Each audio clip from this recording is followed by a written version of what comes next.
Break के बाद आपका खैर मकदम है। मरकजी वजीर राजीव चंद्रशेखर ने न्यूज 18 JKLH से खसूसी बातचीत की है।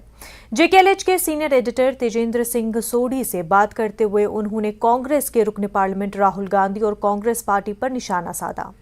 राजीव चंद्रशेखर ने कहा कि कांग्रेस के पास अवाम के लिए कोई विजन नहीं है। मरकजी वजीर के मुताबिक कांग्रेस का अपना कोई नजरिया भी नहीं है। बदनाम जमाना सुकेश चंद्रशेखर के आम आदमी पार्टी पर इल्जामात पर उन्होंने कहा कि आप एक बदगुमान पार्टी है और आइंदा इंतखाबात में आपको करारी शिकस्त का सामना करना पड़ेगा। कांग्रेस का भारत जोड़ो यात्रा चल रही है, लेकिन हर दिन हम देख रहे हैं कोई ना कोई कंट्रोवर्सी हो रही है। कभी टुकड़े टुकड़े गैंग मेंबर्स जो हैं वो राहुल गांधी के साथ यात्रा में देखे जाते हैं, कभी राहुल गांधी खुद कंट्रोवर्शियल जो रिलीजियस लीडर्स हैं उनके साथ देखे जाते हैं। अभी रिसेंटली एक म्यूजिक कंपनी ने उन पे कॉपीराइट के लिए केस किया हुआ है। तो सर, ये सारे जो कंट्रोवर्सीज हैं, आपको क्या लगता है कि राहुल गांधी ये क्यों कर रहे हैं? जानबूझ के किया जा रहा है सर? नहीं, देखिए, कंट्रोवर्सीज मैं मानता हूं इज अ डायग्नोसिस और a symptom of a party without any cause. उनका कोई आइडियोलॉजी नहीं है, उनका कोई ओरिजिनल थिंकिंग नहीं है। जब भी इलेक्शन का टाइम आता है वो बाहर निकलते हैं। कोविड के 2 साल में उनके पार्टी ने ना कुछ किसी को हेल्प किया, ना कुछ काम किया, ना किसी सोसाइटी में कंट्रीब्यूशन की। ये लोग आ जाते हैं इलेक्शन के दौरान, या आ जाते हैं जैसे मैंने कहा है वल्चर पॉलिटिक्स खेलने के लिए। जब कोई अनफॉर्चुनेट इंसिडेंट होता है, उनका ये एक सिग्नेचर रवैया हो गया है। और जब आपके पास कोई कोर आइडियोलॉजी नहीं है, कोर बिलीफ नहीं है टुवर्ड्स नेशन, टुवर्ड्स पीपल, ये आप हमेशा अपने झूठों पर ट्रिप करते रहोगे। आप अपने कॉन्ट्रडिक्शंस, अपने हिपोक्रेसी को अपने आप एक्सपोज करते रहेंगे।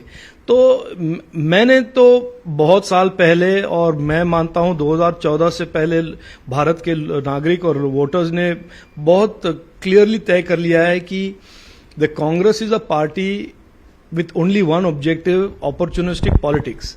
उनके पास ना तो देश के लिए कोई विजन है, ना नागरिक के लिए कोई उम्मीद है, या कोई भलाई का, वो किसी की भलाई के लिए कुछ काम करते हैं। तो उनको उनके हाल पे ही छोड़ दे तो अच्छा।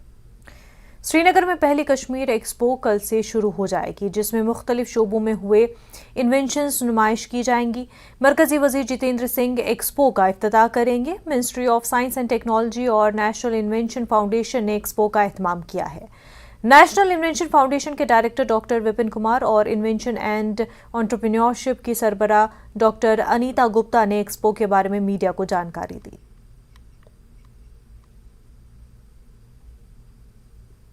We are targeting a very good number to come in both the events and see the exhibition and get inspired by the kind. And I think this will fuel new activities, new enthusiasm for startups to be germinated here. And as per the Department of Commerce DPIIT state ranking framework, Kashmir J&K region is a promising place where it has a lot of potential to nurture startups. More than 50 patents are already filed in the name of innovators, common people of Jammu and Kashmir, and out of them 23 patents are granted in the name of either the farmers or artisans or those people. Definitely every support is there, and many of the grassroots innovators are the entrepreneurs today in this state, which you will see.